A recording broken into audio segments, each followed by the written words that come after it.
All right, I'm going to go ahead and get started. So, welcome to Social Media 101, Content Engagement and Growth for K-12 authors, speakers, thought leaders, and consultants.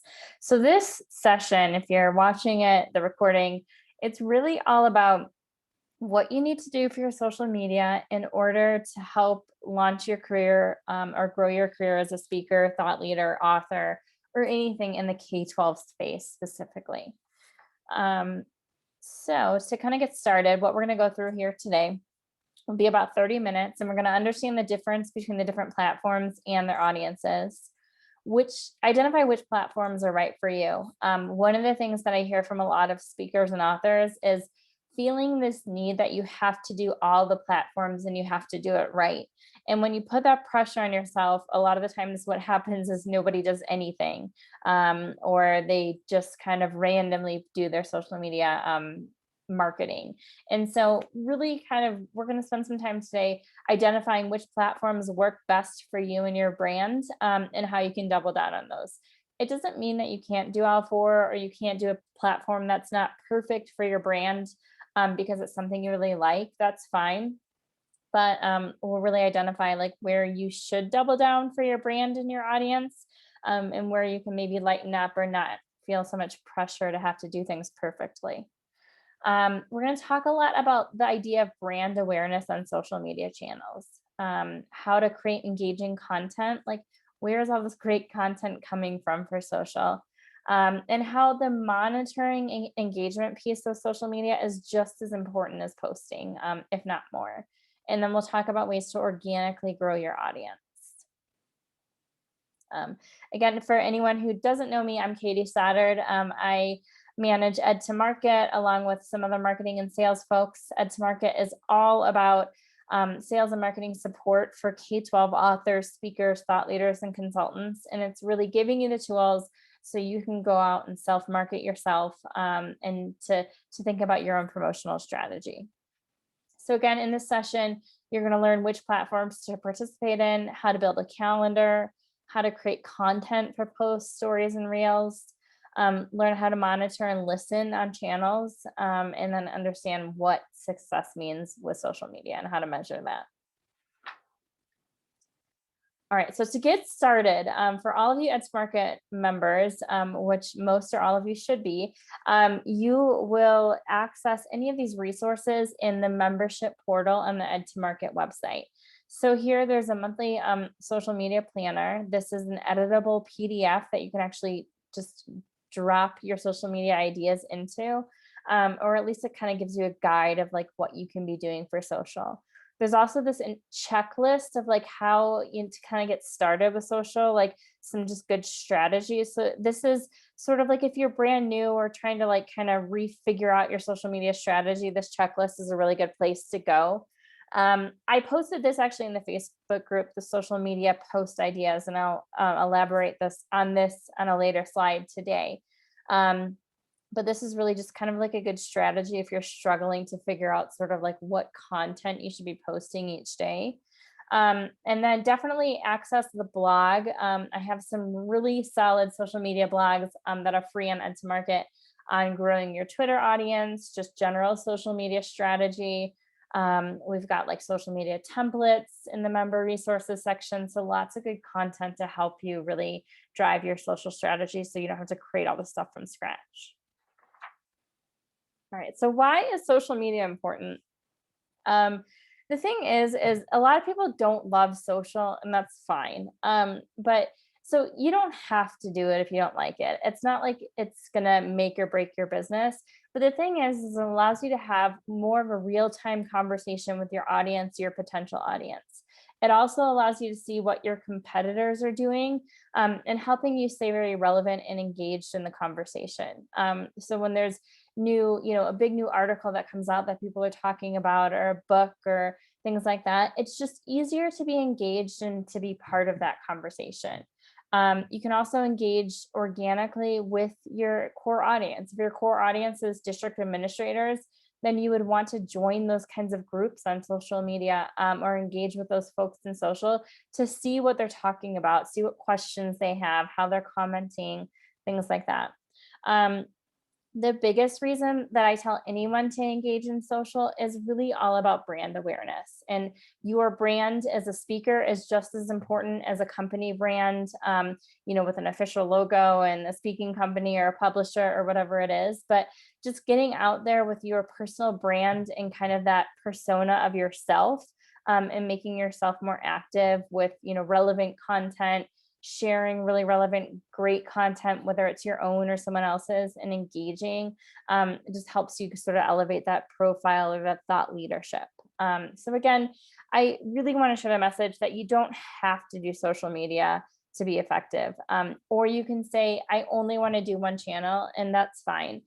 That's better than nothing. But there's a purpose behind social media, and it's really about elevating your brand more than anything.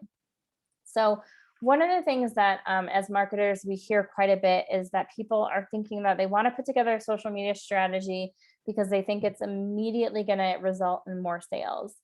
And unfortunately, unless you're selling a product, and even with that, it can be a little bit tricky. It's really not about selling, it's more about building brand awareness. Now, I will tell you, there are some consultants that are definitely booking days because of their social media presence, and it happens. And it happens more often than not when it's someone who's already engaged with you in the past. So maybe they saw you speak at a conference, or they attended, you did a consulting day for their school or district in the past. And being active on social media is a way for them to remember that you're available, as a speaker and a consultant, or that you have a new book out or whatever it is. And they'll see that and sometimes engage or sort of convert into that purchase. But really pushing out salesy content on social media is something that I like to limit to like 20% or less.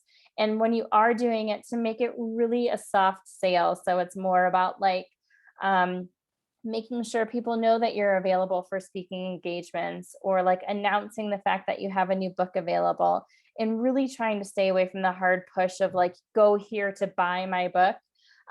But more just like, hey, check this out. I'm so excited about this new release. I worked really hard on it, that kind of thing. So again, don't use social media as what you think is going to be your sort of major marketing outlet to convert people into buyers. It will happen organically, but more than anything, it's about building brand awareness. And I would say, secondly, it's about driving people to your website. And that's what we want to do. We want to drive people to your website to build your audience, to share content, to share more awareness about who you are and the work that you do, and to really engage with you in those next levels. So it's just one channel to do that. All right, so let's talk a little bit about what platform is right for you. When we talk about social, there's kind of like the main four, or the original four, which are Facebook, LinkedIn, Twitter, and Instagram. And those are definitely by far the most popular platforms for education consultants to be active in right now. Again, it does not mean that you have to be active in all four of those. It could mean one, it could mean three, could be a mix. But those are the ones that are definitely most popular and where you're going to find the majority of your audience. And I'll talk about this a little bit more in a second. There are other social media platforms. New ones come up all the time. I'll address some of those in a minute and kind of how to handle that and what to do. I think there's also this piece that I want to make really clear, that social media sometimes is a personal preference, because there are some people that just love it and want the new platforms, the new channels, the first person to jump on Clubhouse or whatever it is. Some people are super hesitant, and it's like, I liked my old Facebook and want to keep that and do nothing else. And that's fine.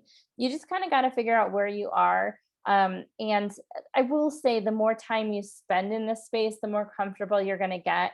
And even, once you're using some different tools or trying some different things like Twitter polls or Twitter chats, you'll get more comfortable and you'll feel a little bit better about trying new things. But it's okay to really understand sort of where you are in that spectrum. If you're the person that needs to try everything new, and figure out if it works for you, or if you're very hesitant, or somewhere in between.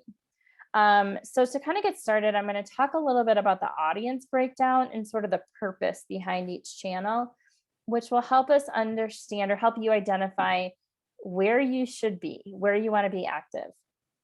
So I will say all of these channels change really on a daily basis. And as marketers, we try to keep up as much as we possibly can to understand how they're making decisions, how they're changing, things like that.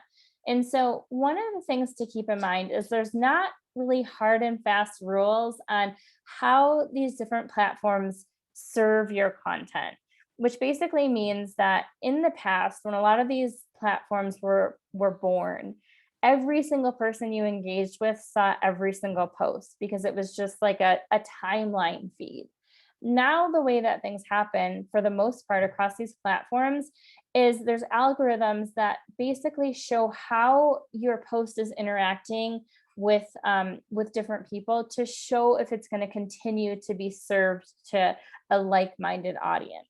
So basically, if you push a post out and it falls flat and people are just scrolling past it and no one's engaging with it, fewer people are going to see it. Whereas if you push a post out that a lot of people are engaging with and commenting on, sharing, liking, things like that, then it's going to get served to more people. Um, when we say serve, that's basically, you can look at this in your analytics on any of these social platforms directly, or if you use a scheduler, there's analytics. It's impressions, and impressions is basically how many people literally saw the post in their feed, whether that meant they scrolled right by it, they stopped and engaged with it somehow, but it's actually the amount of people that it was served to. And so it's important to look at that data because it'll show you like which posts each of these platforms feel like they're performing a little bit better because they're willing to serve it up a little bit more. Um, with all of that said, there's still no perfect formula of like what makes an amazing Facebook post or LinkedIn or whatever it is.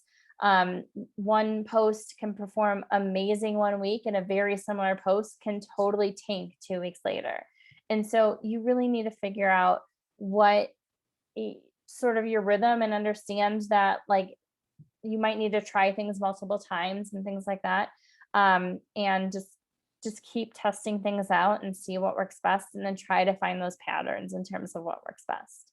Um, all right, so let's kind of talk through the audiences a little bit here for Facebook. So Facebook, um, it's it's definitely the most popular social media platform, and it's where you'll see mostly teachers and some decision making administrators. The one thing that's really difficult is from like a business perspective. So if you're using a Facebook business page, sometimes it's a little bit harder to get your posts seen and to engage with these groups.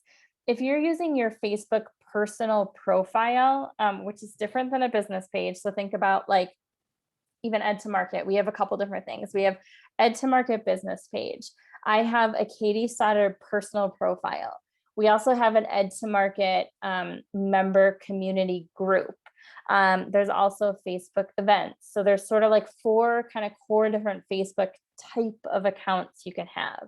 And accounts is not even the right word. I apologize. It's sort of like pages you can have. So your personal profile is where you can do the most engagement because you personally can join some groups that would have like-minded people in them and things like that.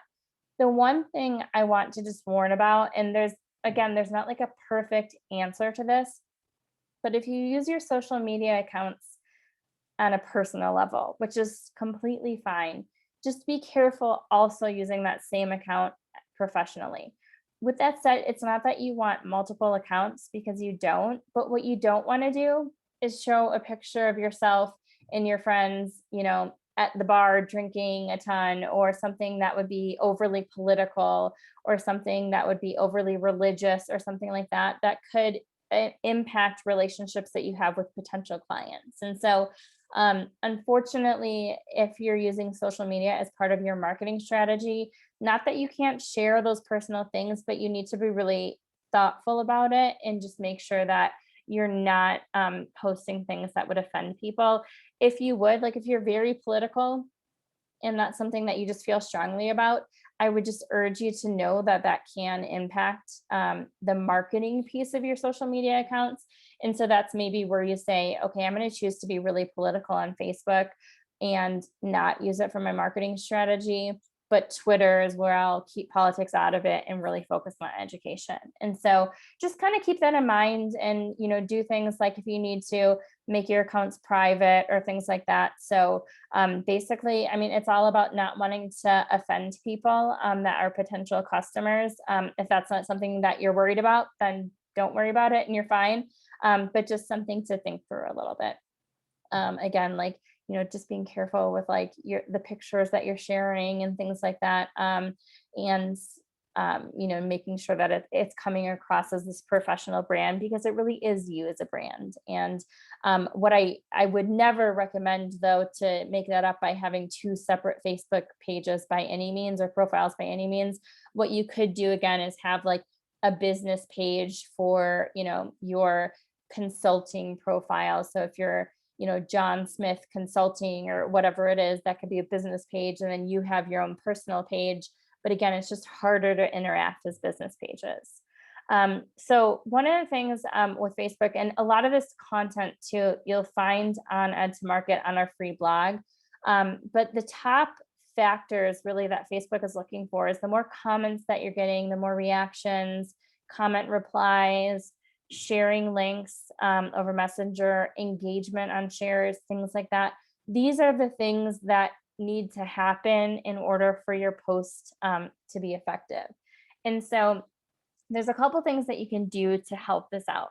First, focus on video, especially live video. Use the Facebook Live option. Don't be scared. You can always delete it or stop it. And try things like a tip of the day, or if you have a great idea on a strategy, or before you're going to present at a conference, just jump on for a couple of minutes or something like that.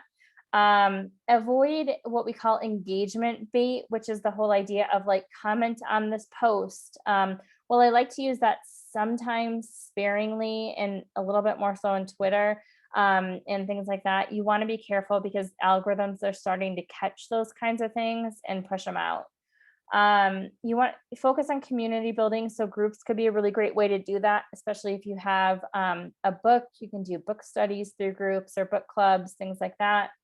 And then, make sure again that your content is really resonating with your audience. So not that you can't share personal stuff, but if your goal is to have more of a strong social media strategy for your speaking or author brand, then keep that in mind for your Facebook account or really any social account. And we'll kind of talk about what a good cadence can be for that in a little bit. Connect with influencers on Facebook and keep creating and pushing out content that really resonates with your audience. And so whether it's your own blogs, sharing really great articles, things like that, and engaging with other people too.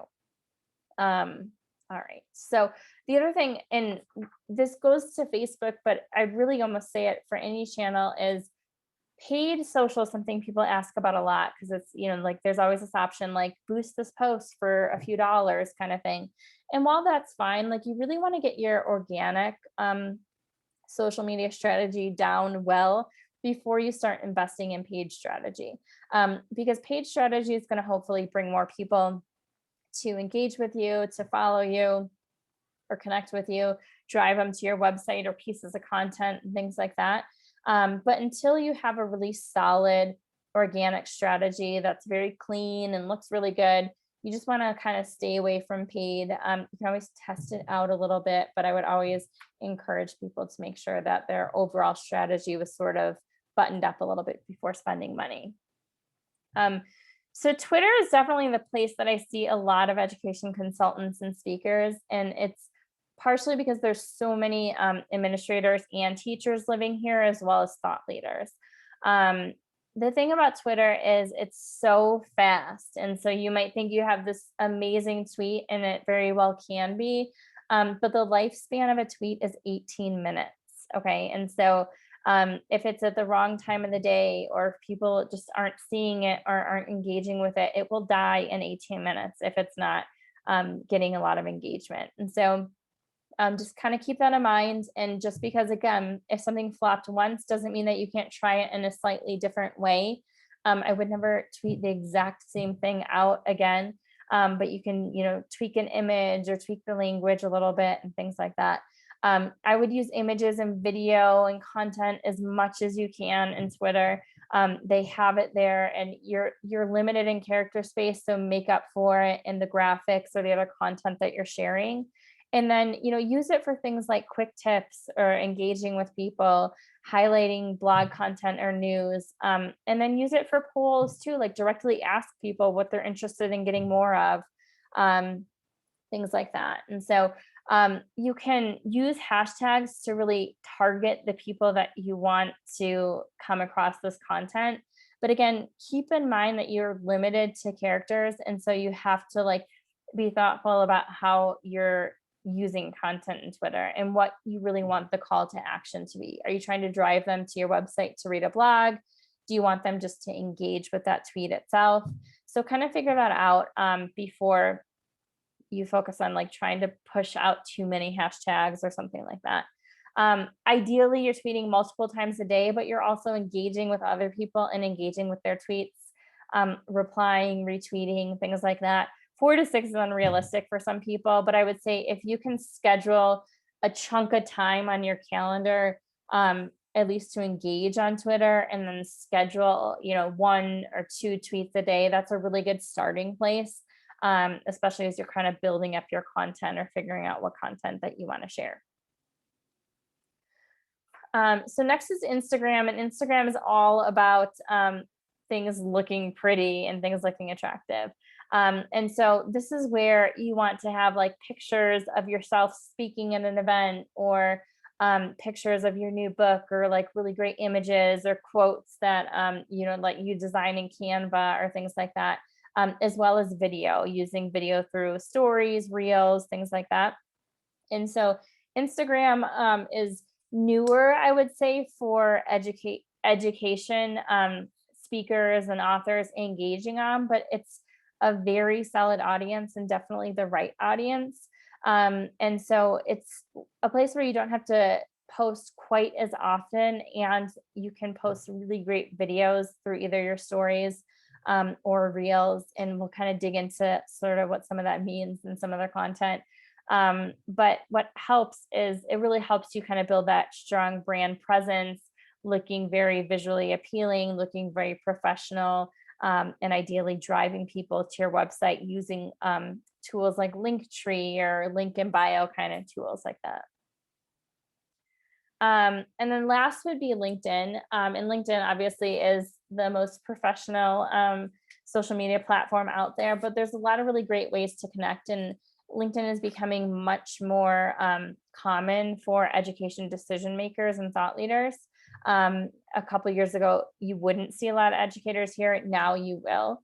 And so this is a great place to, keep your tone very formal and share as much content as you can, whether that's video, LinkedIn Live content, things like that. You can also create blog posts through LinkedIn. So if you don't have your own blog, you can actually create posts on LinkedIn and write them there. And so it's a really great way to get out content in a slightly different way. So, all right. So other platforms, and I mentioned it before, and I should have put it on this, but Clubhouse is the one that we keep hearing about lately. And it's sort of like the new thing, where people jump into rooms and have audio chats about different topics. So that's one, again, I think that there's been a little bit of pressure to should we be using Clubhouse, or is it a way to grow some thought leadership? You can, it's just, again, try these things out, decide if you like them, and then say, this works for me or it doesn't. The one here that I really would encourage more than anything is YouTube. And it's just because you can use it to host a video that you can't otherwise host on social channels. So if video is too long for Twitter or LinkedIn or something like that, then you can just post a link to your YouTube channel. You can have, full length webinars, things like that you host on YouTube and are driving people to from your social media channels with clips and things like that. Pinterest, definitely more teacher friendly, and TikTok and Snapchat are ways to sort of reach these younger audiences, sort of these millennials and Gen Zs, but they're growing, and they're definitely growing in popularity, and they're kind of fun as well. And so again, if it's sort of what you envision as part of your brand or something that you want to try out, try it and see if it's right. But the main four are sort of where you're going to see the majority of your audience and where people are sort of used to connecting with speakers and authors a little bit more. So when I posted this on Facebook a couple weeks ago, and I got a lot of good response from it. And this is really just kind of helping you think through like what could an ideal social strategy be? So this does not have to be set in stone, but it's just like helps people think through like if I was going to post 5 days a week across all channels, which you don't have to, you can post 2 or 3, you can post a little bit more on Twitter, a little bit less on other channels. But thinking about like sort of the cadence or how you want to break down content is like maybe one day you have like a really great quote or something inspirational. Another day you're sharing like a strategy or a tip.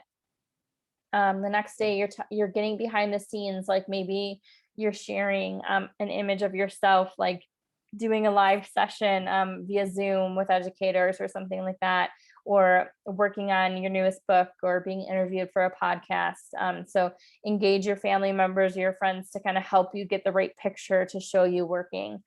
Thursday could be, your advertising day. So you're promoting a new offering or a product or something like that.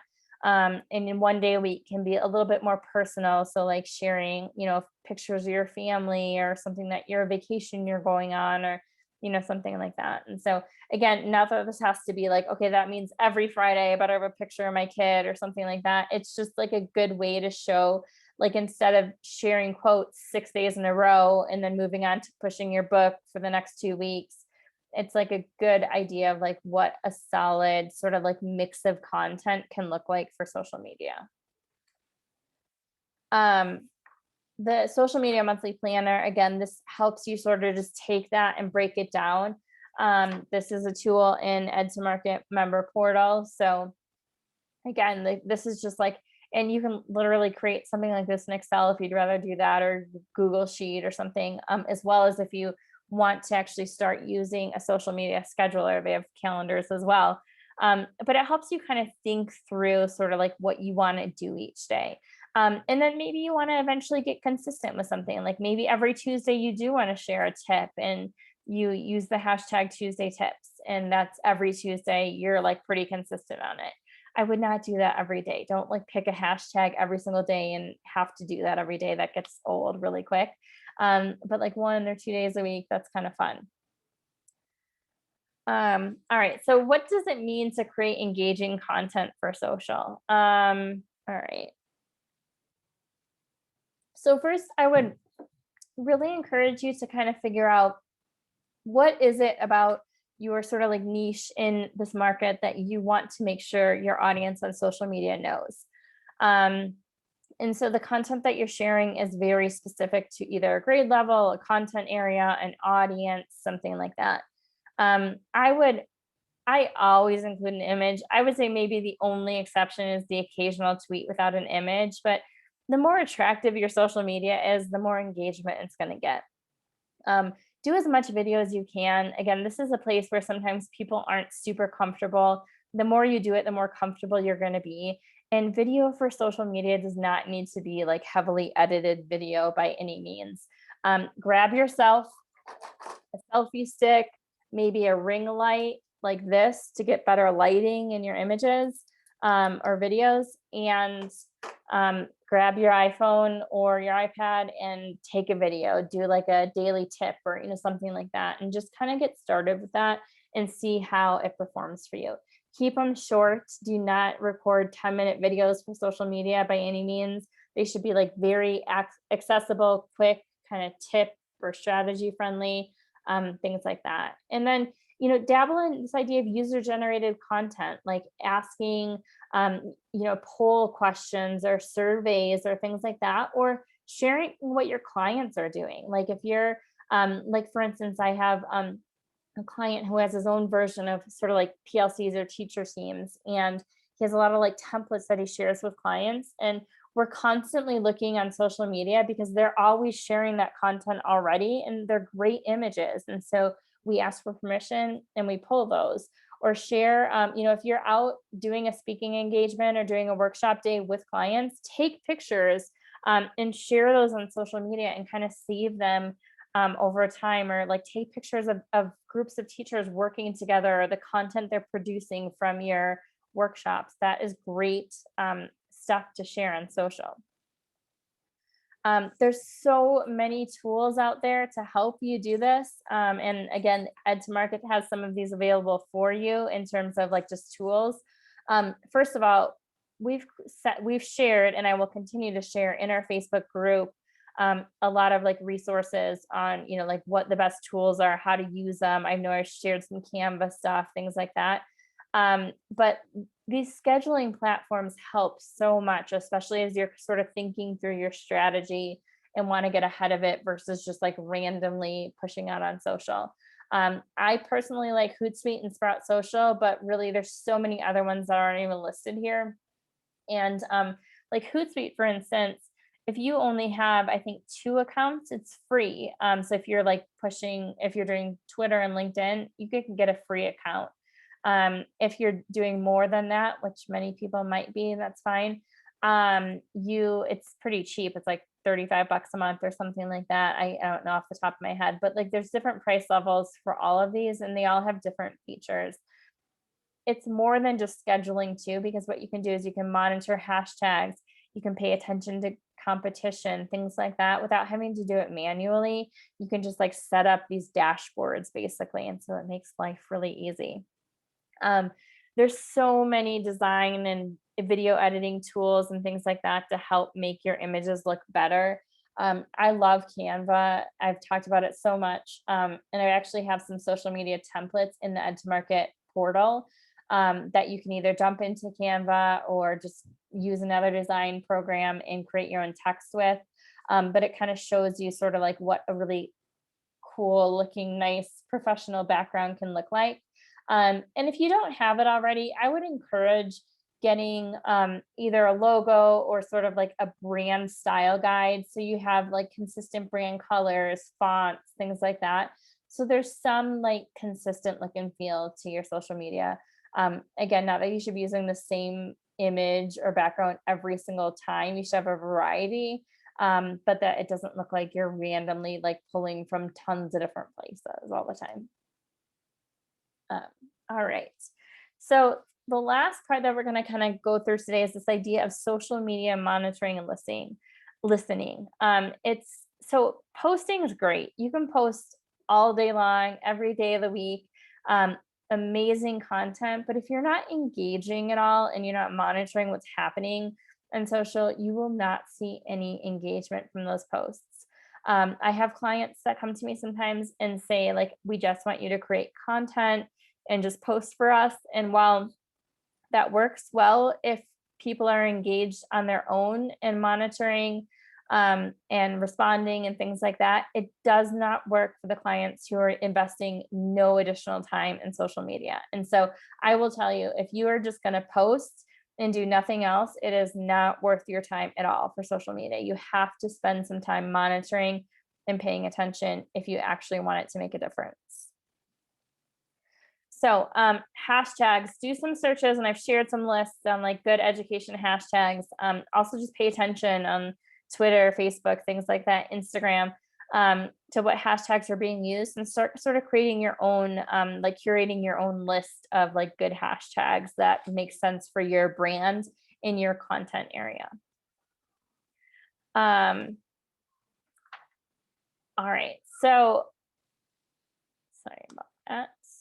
All right. So when we're talking, I'm just going to backtrack for a second. When we're talking about social media monitoring and listening, really it's this idea of paying attention to what's going on. So first of all, like if you push a post out and someone comments on it, like make sure you're at least liking it or acknowledging it.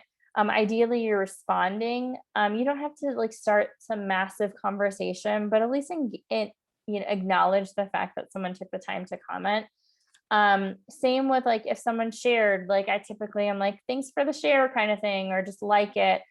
Just make sure that you're acknowledging the fact that people are engaging. Like you don't have to do that with a like. If someone likes your post, great.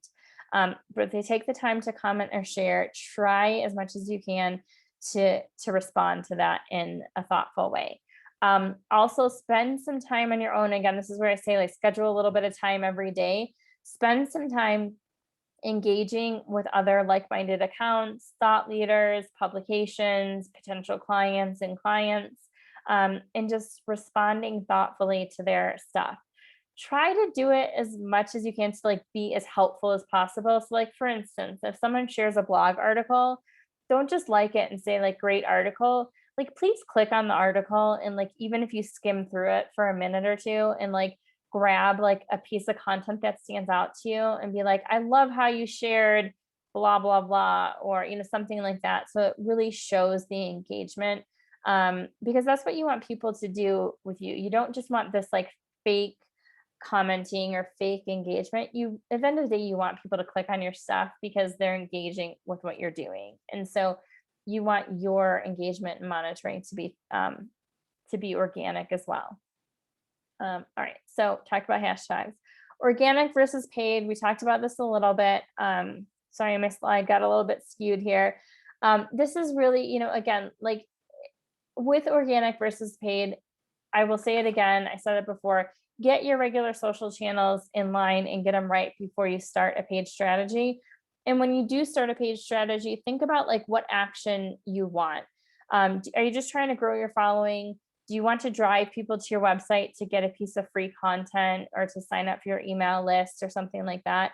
Think about like what would be successful if you're actually going to put money into a social media campaign. And then again, if you are going to put money into that campaign, it's got to look really good. And so people are getting served paid campaigns all the time. And so it has to look very professional and it has to be worth someone's time. And so it's just, we'll get there, get your social channels right, then start thinking about what that can look like. And I'm happy to help, and we can do a session on that in a couple of weeks or a couple of months. So when we're talking about success in social media, how you measure success varies by channel. And I apologize that my slide got a little bit funky here. But again, and this is where I really want to emphasize that idea of social media is not about sales. Well, it's a really great outcome a lot of the times. It's really about brand awareness, okay? And how many people you're engaging with, how many people you're reaching, how many people are seeing your content, and how many people are starting to engage back with you and talk with or have conversations around your content. So that looks different in every channel, because like for instance, because you can't use links in Instagram posts themselves, like you're not, clicks are not something that you're going to measure in Instagram, whereas you would in some of the other platforms. And so again, as you're thinking through your social, and this is where it's really helpful to use some of those scheduling platforms because they have like analytic data that you can pull. I'm going to go back to that slide. And you can say like, oh, this tweet performed the best, or this Facebook post performed the best. And you can actually see those analytics. But it's really just kind of thinking through again what your goal is for social, because it might just be to start building a bigger audience and to drive people to your website, or it might be to sell more books like eventually, but like to start by really kind of creating that brand awareness around yourself. And then again, how do you get started? Because a lot of people are like, I'm all over the place, or I have these social accounts, but I'm not active or anything like that. That's fine. Just get started. And so do a quick analysis of like, what channels you have. Do you accidentally have 4 Facebook profiles because you kept setting them up? That's fine. Let's figure out how to clean it up and make sure we just have one. Do you have an Instagram, a Twitter, a LinkedIn? I would say if you think you might want them someday, just get them. They're not going to go anywhere. They're not going to get deleted. Just create a username, create an account, and have it. You don't have to be active. You can just actually grab it so you don't lose the username that you want. Start thinking about the hashtags that you want. Think about your content for a period of a month and sort of start building that calendar out. I promise once you do it the first time, it'll be so much easier to replicate for future months. And don't think for month one that you have to have 30 posts or 50 posts or whatever it is. If you can commit to posting 2 or 3 times a week, and being very consistent about it, and then spending other time, really engaging on social media, and really kind of picking those channels that you want to focus in, that's better than, again, just pushing out content to push out content. Um, and figure out what kind of technology and brand sort of stuff that you want to invest in, if it makes sense for you. If not, you can definitely do it natively or organically, but some of these tools just save time and they're really inexpensive. um, all right, so that's it. That's kind of our social media 101. I will, if anyone has any questions, feel free to add them to our Facebook group, or just shoot me an email at katie@katiestoddardconsulting.com. Thank you for spending a little bit of time with me, and I can't wait to see what everyone's social strategy is moving forward.